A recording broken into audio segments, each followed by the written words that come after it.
What SARS has done, because as you know that it's government's duty to provide schools, hospitals and other institutions. But what I've said is that since we have not provided special schools in every community, then we can allow you to claim expenses that are, I would say, in inconvenience. For example, let's assume I earn 10,000, you earn 10,000. My child goes to school and he pays 1,000, but because yours goes to a special school, they must pay 1.5. So SARS says the difference between the two, then you can, put it through. They don't really give you 100% of it, but then if you say my school fees is 1.5, and the normal school in Kempton Park will be 1,000, then they say the 500 rands that you spend extra, you can rebate it back to you because we're supposed to pay the school for you, but then you had to send the child to a special school. The other kids go with a normal transport, yours must go with a special transport. You must have a nanny, the other kid doesn't have a nanny. So they try to meet you halfway. So in July, you guys can claim that tax. And but before I forget, let me just highlight this. SARS has got what you call auto assessment. It started last year. It's a bit unfair because what they've done, they auto assess you. Then within 40 days, you must, meaning from the 1st of July. So not everyone get auto assessed, but most people now are getting auto assessed. So then they'll put on the 1st, they auto assess you.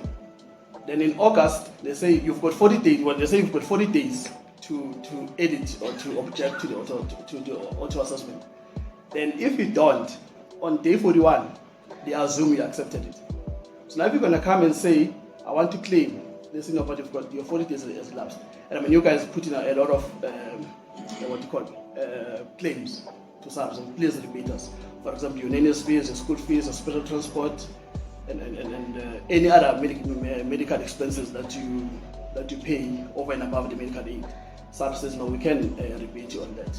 So, as an accountant, not a taxman, I can assist you with that.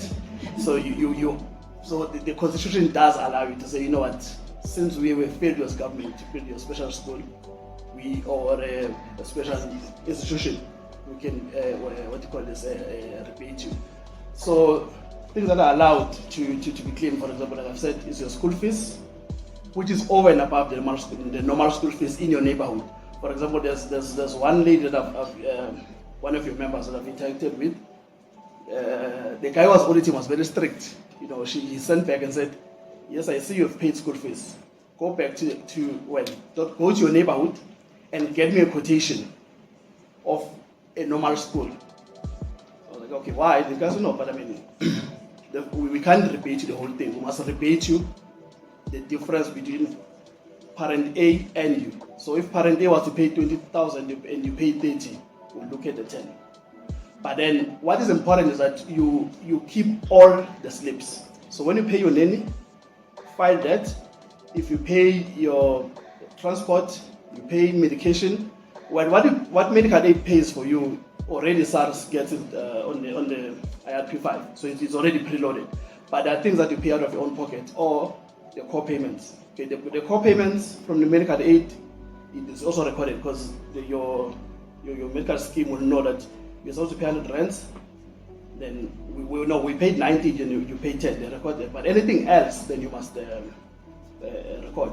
Or any other expenditure that would say, I've paid this over and above, maybe a special diet for your child. You can also put it through to say, there's a special diet that my child must eat, so you can claim that through as well. So, meaning from March to February, you must keep all those slips. Come the 1st of July, or log into your e-filing, well, if you can't, or give it to me, I can assist you for a small fee, a very, very small fee, by the way. Not like Peter and some other guys. Some taxmen that way. No, I said I'm an accountant, not a taxman. But I don't charge that much, especially for individuals. I'll charge you 350 for my time, just 350.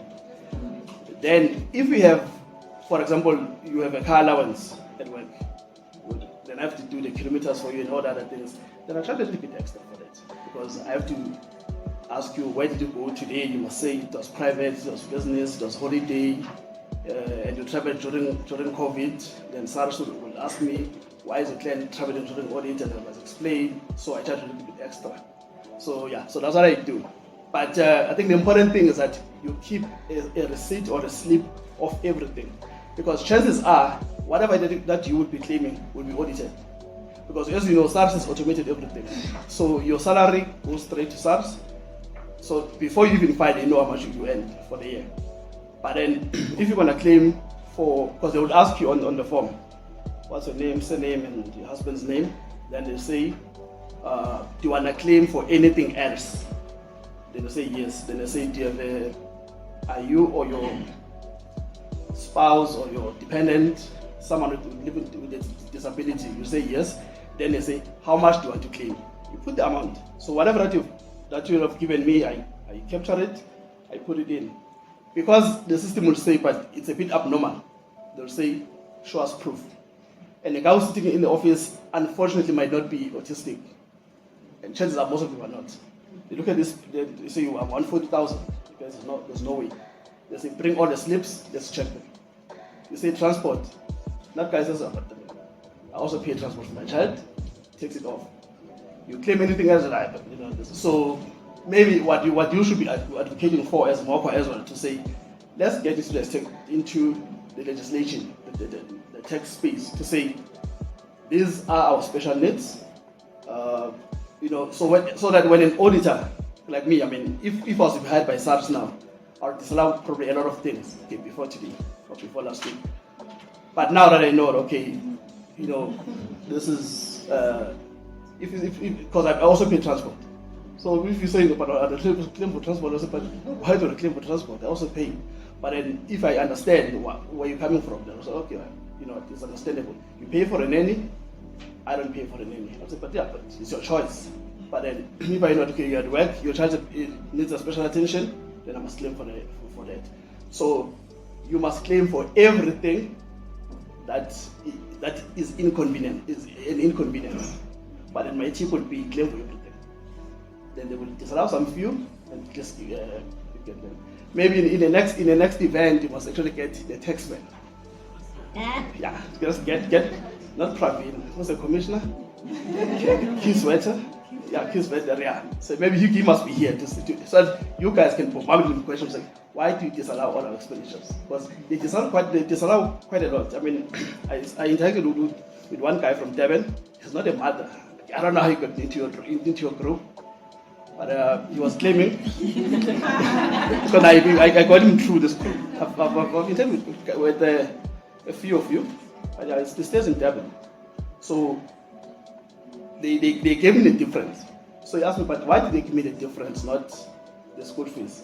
I said, no, whenever they audit, obviously they will say, in your neighborhood, school fees is 10,000, you paid 15, so they can't rebate you the 15, they will rebate you the difference. And even then, they don't rebate you the whole thing. They've got minimum. So if you have done tax, the textbook is this big. They always say you are allowed to claim to the minimum of limited to. I don't understand the language anyway. But then, so they don't really rebate you everything, but they've got terms and conditions, they've got their ways of checking, but then the idea obviously is to collect tax, not to pay you back. So that's one thing that you should keep in mind. But then luckily the law says they should rebate you back. So whatever you spend on a child, make sure you claim it back. You might not get everything, but you will get something.